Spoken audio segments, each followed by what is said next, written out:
Products અમે લઈને આવ્યા છીએ. તો અત્યારે જે રાસાયણિક ખાતરો લોકો વાપરી રહ્યા છે અને તમે જે આ ઓર્ગેનિક તરફ કામ કરી રહ્યા હા. છો તો તમને કેવી ડિફિકલ્ટી આવે? શું છે કે લોકો ખરેખર કહું તો અવેરનેસ વધી ગઈ છે, કેમ કે પેસ્ટિસાઇડવાળી વસ્તુઓ યુઝ કરીને લોકો સમજી ગયા છે કે એનાથી ને અત્યારે કેન્સર જેવી બીમારીઓ અને બીજી ઘણી ઓટો ઇમ્યુન ડિસીઝ, આ બધા ડિસીઝ જે છે એ આપણે પેસ્ટિસાઇડવાળું ખાઈએ છીએ એનાથી ને ફેલાય છે.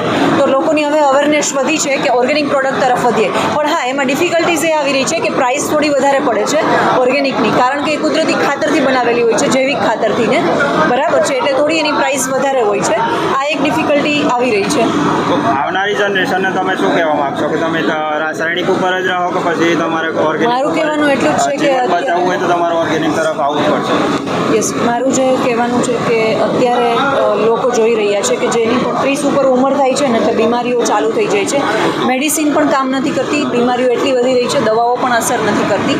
તો જે પણ આવનારી પેઢી છે, હું એટલું જ કહેવા માંગીશ કે જે પણ આપણે છે પેસ્ટિસાઇડ મુક્ત ખોરાક લઈએ, અનાજ લઈએ, ઓર્ગેનિક લઈએ, કુદરતી અને જૈવિક ખાતરથી ઉગાડેલું અનાજ આપણે ખાઈએ. બરાબર છે.